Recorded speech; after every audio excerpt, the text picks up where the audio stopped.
जी दिनेश जी। महत्वपूर्ण बातें कही आपने। अधीर जी, मैं आपके पास आता हूं। विपक्ष को सड़क पर आना जरूरी है। दरअसल विपक्ष आक्रामक ही नजर नहीं आ रहा है। जो छोटा मोटा सोडा वाटर की बोतल की तरह था वो खत्म हो गया। और 3 चुनाव, एक तो 4 दिन बाद वोटिंग है सर। आज 11 हो गई है, 14 को तो चुनाव प्रचार खत्म हो जाएगा। प्रधानमंत्री त्रिपुरा के अंदर है सर, नड्डा साहब त्रिपुरा में है, अमित शाह त्रिपुरा के अंदर है। आप सोचिए, ना राहुल नजर आते हैं ना प्रियंका नजर आती है। त्रिपुरा में नजर नहीं आते, मेघालय में नजर नहीं आते, नागालैंड में नजर नहीं आते। कांग्रेस के बड़े लीडर्स वहां नजर नहीं आ रहे। मैं आपको बताऊं, सेकंड थर्ड ग्रेड के जो उनके लीडर लेवल के लीडर्स है वो वहां पे नजर आ रहे हैं सिर्फ सर। अगर ये लेवल है आक्रामकता का, और मेघालय वो चुनाव है जहां पर 28.5% वोट थे उनके पास, मैक्सिमम 21 सीटें थी 60 में से, मेजोरिटी आ सकती थी। त्रिपुरा में मेजोरिटी के नजदीक है वो और सीपीएम मिलके, लेकिन कोई व्यक्ति नहीं वहां पे कि प्रचार करने वाला है। मैंने कांग्रेस के लोगों से बात की तो हमारे शो पर भी आए थे कि क्या राहुल आ रहे हैं, बोलता है नहीं, उनका कोई अभी तक कोई प्रोग्राम फिक्स नहीं है। तो कहीं कोई अग्रेशन नहीं है, कुछ भी नहीं है। आप भारत जोड़ो के बाद बैठ गए हैं, भाई जाके उसको कैपिटलाइज तो कीजिए। लेकिन वो मुझे आक्रामकता नजर नहीं आती है। मोदी जी ने स्पीच दी और पहुंच गए त्रिपुरा तुरंत साहब। नड्डा साहब यहां से निकलते हैं, अमित शाह निकलते, पूरी फौज चली गई सब वहां पर, मेघालय में, नागालैंड में और त्रिपुरा के अंदर फैल गए वहां पर, एक एक जगह पे, एक एक कॉन्स्टिट्यूएंसी में। सर ऐसे जीतेंगे क्या? ऐसा हो सकता है क्या? ऐसे जवाब देंगे क्या ये लोग? अधीर जी। धन्यवाद विनय जी। काफी ज्यादा बातें इस मसले पे सुनीलम जी कह चुके हैं, राजेश जी ने कहा और अमिताभ जी ने कहा, और बहुत गंभीर बातें तीनों जो हमारे बुद्धिजीवी हैं कर चुके हैं। और ये समझ नहीं आता कि जब देश के बुद्धिजीवी लोग इतनी समझदारी वाली बातें इस मसले पर कर रहे हैं तो हमारे प्रधानमंत्री क्यों इस तरफ ध्यान नहीं दे रहे। लेकिन बात जब विपक्ष की हो रही है तो विपक्ष पिछले 9 साल से इन सब मसलों पर, अगर कांग्रेस ने जो एक बड़ी पार्टी है संसद के अंदर, अगर उसने गंभीरता से सारे मसले उठाए होते तो मोदी जी आज अपना साइन देने की बजाय ये नहीं कहते कि नेहरू का साइन लाइए। यही वजह है कि मोदी आक्रामक होकर हर मसले पर उसे घुमाकर विपक्ष पे डाल देते हैं, नेहरू पे डाल देते हैं, इंदिरा गांधी पे डाल देते हैं। क्योंकि विपक्ष जो है वो सड़क पर नहीं आता। और जहां पर जब लोकतांत्रिक व्यवस्था में और जब हमारी चुनावी प्रक्रिया है जहां पर अपनी मजबूत एक उपस्थिति दर्ज करवानी चाहिए, और जो इस समय है कि इस समय एक तरफ अदानी का मसला है और 3 राज्यों में सामने सीधे चुनाव है, तो वहां जाकर जनता के भी सबसे बड़े अच्छे तरीके से, कारगर तरीके से, भले ही वो छोटे राज्य हैं, लेकिन वहां पर इस मसले को जमीन पे उठाया जा सकता था, लेकिन वो नहीं हो रहा है। तो यही विडंबना है। और देखना यह है कि जैसा सुनीलम जी ने कहा, राजेश जी ने कहा, अमिताभ जी ने कहा कि इस मसले को विपक्ष को सड़कों तक लाना होगा, जनता से साथ कनेक्ट करना होगा, जनता को ये बात समझानी होगी कि उनके साथ किस तरीके से धोखा हो रहा है।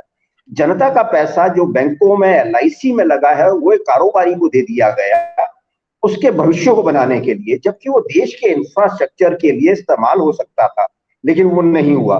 तो इस तरीके से अगर विपक्ष ये बातें समझाएगा तो जनता को जाहिर है कि कहीं ना कहीं उनके दिमाग में ये बात जाएगी कि भैया हाँ, अपने भविष्य के लिए या अपने स्वास्थ्य के लिए, अपने जीवन के लिए, सुरक्षा के लिए हमने जो जीवन बीमा में पैसा लगाया था, या स्टेट बैंक में छोटे छोटे डिपॉजिट है इस देश की जनता के, सेविंग अकाउंट्स हैं या छोटे छोटे बचत खाते हैं।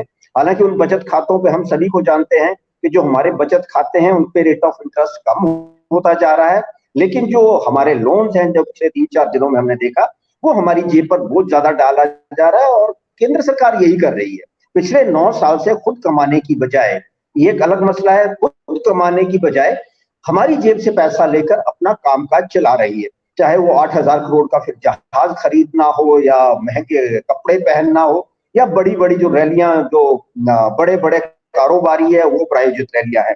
लेकिन विपक्ष कहीं भी पिछले 9 साल से इन मसलों को नहीं उठा पा रहा। अब आप देखिए कि जिस दिन हम सभी को उम्मीद थी कि प्रधानमंत्री कुछ कहेंगे, वो बात ले आते हैं बोफोर्स पे, इंदिरा गांधी पे के धारा 356 का कितनी बार इस्तेमाल हुआ। वो सारे मसले इसलिए आते हैं क्योंकि विपक्ष जो है ना सड़क पे दिखता है ना संसद में। हालांकि राहुल गांधी ने इस बार जिस तरीके से बात की, लेकिन उसको भी वहां से संसद की कार्रवाई से। एक मिनट अधीर साहब, जी मोदी जी को 356 की जरूरत क्या है? बिना 356 के गोवा की सरकार पलटते हैं, कर्नाटका पलटते हैं, मध्य बिल्कुल प्रदेश पलटते हैं, राजस्थान को डिथ्रोन करने की ट्राई करते हैं, अरुणाचल की सरकार पलट देते हैं। तो इनका नया 356 है, इन्हें वो पुराने 356 की जरूरत नहीं है। इनका 356 जो है बड़ा स्ट्रांग है, ये किसी को भी खरीद सकते हैं। पुराने जमाने के गुलामों की तरह खरीद फरोख्त कर सकते हैं, मध्यकालीन युग की तरह, पाषाण कालीन युग की तरह, जहां गुलामों की खरीद फरोख्त होती थी, तो ये पैसे से खरीद सकते हैं। इन्हें 356 कहां चाहिए सर? ये तो बिना 356 के चमत्कार कर सकते हैं जी। बिल्कुल, जैसा आपने कहा कि जय और मोदी जी ने उस दिन कहा कि पिछले 60 साल में कांग्रेस के समय में 70 या 80 दफा 356 का इस्तेमाल किया गया, लेकिन पिछले 9 साल में हम उत्तराखंड से लेकर जहां भी देखें पूरे देश में छोटे छोटे राज्यों में 356 का इस्तेमाल किए बगैर इस तरीके से सरकारों को गिराया गया, बदला गया। अपने जहां पर आपके पास बहुमत नहीं था, जहां 2 सीटें भी आपके पास थी, वहां आपने सरकार बना दी, चाहे उसके लिए जिस भी एजेंसी का आपको मदद लेनी पड़े, धन बल की मदद लेनी पड़े, वो लेते रहे हैं।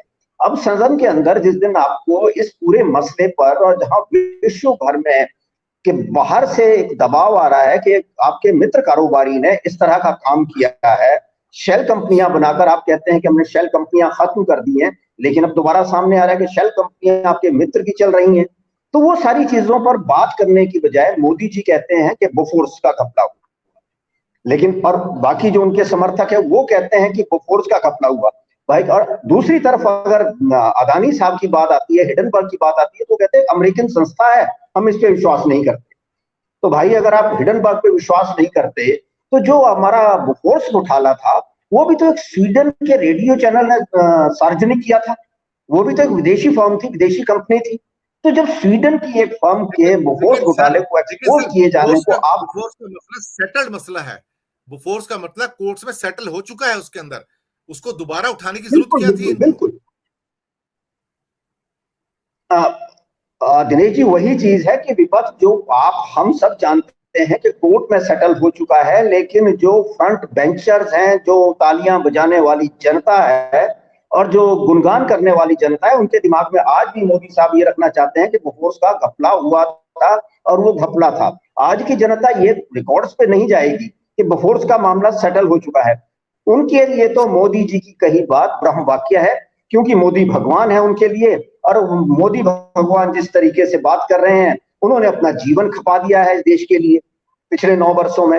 वो जीवन किस तरह खपाया है हम सभी जानते हैं। तो ये जो सारी चीजें हैं, इसमें विपक्ष को कहीं ना कहीं जो जिस जैसा बोफोर्स के समय हुआ था, वीपी सिंह ने देश भर के बाकी नेताओं को, एनटी रामाराव हो, रामकृष्ण हेगड़े हो या देवीलाल हो, जिस तरह, और सुनीलम जी ज्यादा अच्छे तरीके से जो वरिष्ठ लोग हैं वो बता सकते हैं कि उन्होंने एक अम्ब्रेला के नीचे सभी को इकट्ठा किया था। और उसके बाद देश भर में बोफोर्स के खिलाफ वो सरकार 1979 में चली जाती है, जो 1984 में 415 सीटें लेकर आई थी। तो इस तरीके से अगर विपक्ष आज इस मसले को उठाए और आज विपक्ष की आवाज उठाने वाले आप जैसे लोग हैं, कहीं ना कहीं वो बात आगे जाएगी। तो ये कोशिश तो विपक्ष को इस समय करनी होगी, क्योंकि लोकसभा चुनाव से पहले, चाहे आप इसको अपनी चुनावी जरूरत समझे या एक जिम्मेदारी समझे एक राजनीतिक दल की, तो आपको ये जिम्मेदारी बखूबी इस समय निभानी पड़ेगी।